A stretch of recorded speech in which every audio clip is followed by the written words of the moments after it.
क्या आपने कभी सोचा है कि आपकी आत्मा की यात्रा केवल पृथ्वी तक सीमित नहीं है, बल्कि अनंत दुनिया और कई जीवन कालों तक फैली हो सकती है। डोलोरस कैनन, जिन्होंने पिछले जीवन की गहराई को खंगाला, ऐसी कहानियां सामने लेकर आई जो पृथ्वी के साथ अन्य ग्रह और डायमेंशन तक जाती है। उनकी किताब the 3 waves of volunteers and the new earth ऐसे रहस्यों से भरी है जो आत्मा और ब्रह्मांड को नए नजरिए से दिखाती है। चैप्टर 13 में हम मरियम नाम की महिला से मिलते हैं। पास्ट लाइफ रिग्रेशन के दौरान उसने अपने पिछले जीवन के बारे में बताया। इस चैप्टर में आप जानेंगे मरियम का रेडवुड पेड़ के रूप में जीवन का अनुभव, और एक बात आपको हैरान कर देगी कि सूर्य पर भी जीवन है। लुमेरिया और अटलांटिस की खोई हुई सभ्यताएं, मरकबा जैसी टेक्नोलॉजी जो अलग अलग डायमेंशन में यात्रा कर सकती है, टेलीकिनेसिस द्वारा पत्थरों को उठाना, लुमेरिया का विनाश और काउंसिल ऑफ 9 की भूमिका।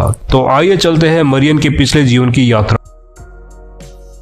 मरियम ने पास्ट लाइफ रिग्रेशन के दौरान बताया कि वो बादलों से भी ऊपर तैर रही थी और नीचे आने के बजाय वो अंतरिक्ष में चली गई। अंतरिक्ष में तैरते उन्होंने पृथ्वी के पास एक स्पेसशिप खड़ा देखा। जब डोलोरस ने उससे पूछा कि वह क्या करना चाहती है, तो उन्होंने बताया कि वो अंतरिक्ष यान में रहना चाहती है और विभिन्न गैलेक्सीज और प्लैनेट्स की यात्रा करना चाहती है। अब वो पृथ्वी पर लौटना नहीं चाहती थी। मरियम को महसूस हुआ कि वह पहले भी अंतरिक्ष यान में रह चुकी है और पृथ्वी पर एक विशेष उद्देश्य के लिए आई थी। उन्होंने अंतरिक्ष यान पर लौटने की इच्छा जताई, जिससे वे अपना घर मानती थी।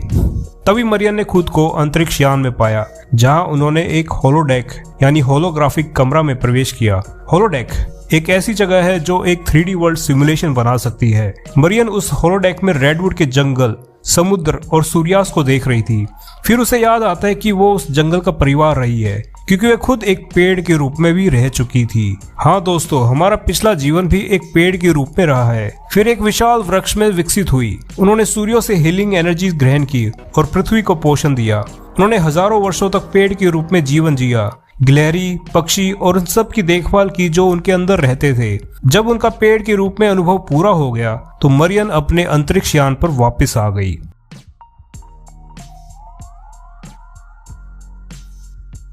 मरियम ने बताया कि वह इस अनुभव से सब कुछ सीखने के बाद अगले अनुभव की ओर बढ़ती है। फिर उन्हें लुमेरिया भेजा जाता है, जो अब हवाई और जापान के पास एक खोया हुआ महाद्वीप है, जहां हजारों साल पहले एक उन्नत सभ्यता थी जो स्पेस में भी ट्रेवल कर सकते थे।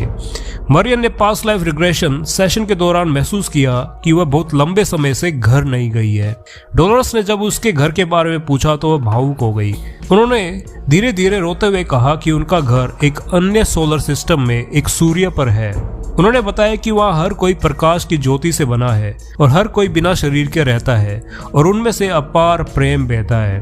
मरियम का वर्णन यह बताती है कि ईश्वर एक ग्रेट सेंट्रल सन की तरह है, या उसे एक सोर्स भी कह सकते हैं। मरियम ने खुलासा किया कि उन्हें अपने कार्य के हिस्से के रूप में उसे अपना घर, जो कि सूर्य, को छोड़ना पड़ा और अपने अगले मिशन के लिए पृथ्वी पर जन्म लेना पड़ा।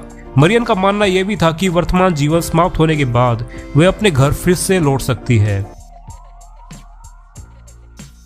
लेमुरिया की ऊर्जा से भरी दुनिया।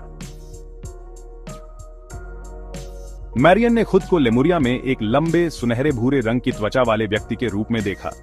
उसके काले लंबे बाल थे और वह पंखों व पवित्र पत्थरों से सजी हुई थी। उसने अपनी मां से, जो एक अनुभवी औषधि ज्ञानी थी, शामान की भूमिका सीखी। मैरियन इन पवित्र पत्थरों की मदद से लोगों की ऊर्जा को बदलकर उन्हें ठीक करती थी। लेमुरिया में ऊर्जा जमीन, आसमान और यहां तक कि पत्थरों में भी बहती थी। मैरियन ने बताया कि कैसे वहां के लोग अपने हाथों को पत्थरों पर रखकर ध्यान के जरिए उनमें ऊर्जा भरते थे। इन पत्थरों का उपयोग बीमारों को ठीक करने के लिए किया जाता था, लेकिन ये साधारण पत्थर नहीं थे। बड़े बड़े पत्थर जो दूर की जगहों से जहाजों द्वारा लाए गए थे, मैग्नेटिक एनर्जी की मदद से हवा में तैरते हुए अपनी जगह पर पहुंचाए जाते थे। इन्हें खास ढंग से व्यवस्थित किया जाता था, जिससे ये एंटीना की तरह काम करें और ब्रह्मांड में धरती की अहमियत को दर्शाएं। मैरियन ने बताया कि छोटे पत्थरों को मानसिक ध्यान से हिलाया जाता था, जिसे टेलेकिनेसिस कहते हैं। लेमुरिया के लोग सामूहिक ध्यान में जुड़कर अपनी ऊर्जा के जरिए इन पत्थरों को उठाते और उन्हें उनकी सही जगह पर रखते थे। जो लोग इन पत्थरों को लाए थे, वे सूर्य से आए प्रकाश प्राणी थे। ये प्राणी रंग बिरंगी रोशनी के गोले या प्रकाश के मानव आकार जैसे दिखते थे। इनसे बातचीत शब्दों से नहीं, बल्कि विचारों के माध्यम से होती थी। वह समुद्र किनारे से छोटे पत्थरों और रत्नों को इकट्ठा करती थी, उनमें ऊर्जा भरकर गांव वालों को देती थी। मैरियन ने एक विनाशकारी घटना का वर्णन किया। एक विशाल भूकंप ने लेमुरिया को बर्बाद कर दिया। पूरा महाद्वीप एक ही दिन में समुद्र के नीचे डूब गया। मैरियन को विश्वास था कि कुछ लेमुरियन को सूर्य से आए प्राणियों ने बचा लिया होगा, लेकिन यह प्राकृतिक आपदा रोकी नहीं जा सकती थी। धरती के ऊर्जा ग्रिड में असंतुलन एक असफल प्रयोग के कारण हुआ था, जो दुनिया के दूसरे कोने में किया गया था। यह प्रयोग दूसरी दुनिया से आए प्राणियों ने किया था, जिनमें करुणा की कमी थी।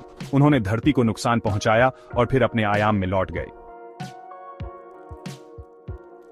समय के साथ सूर्य से आए प्राणियों ने धरती को फिर से हरा भरा और सुंदर बनाने में मदद की। लेमुरिया के कुछ बचे हुए लोग, जिनकी डीएनए संरचना 12 तारों वाली थी, इसमें महत्वपूर्ण भूमिका निभाई। उनकी डीएनए संरचना उन्हें प्रकृति और ब्रह्मांडीय ऊर्जा से गहराई से जोड़ती थी। हालांकि काउंसिल ऑन 9 ने मानवता की धीमी प्रगति सुनिश्चित करने के लिए डीएनए के 12 तारों को घटाकर 2 कर दिया, लेकिन अब फिर से डीएनए में बदलाव हो रहा है। जो लोग इस बदलाव को समझ रहे हैं, वे अधिक जुड़ाव महसूस कर रहे हैं और उनकी मानसिक शक्तियां तेज हो रही हैं। मैरियन का मिशन था धरती की ऊर्जा को बढ़ाना और पानी को शुद्ध करना। उसने धरती पर 500 से अधिक जीवन जिए, हर बार प्रेम और सकारात्मक ऊर्जा फैलाने के लिए।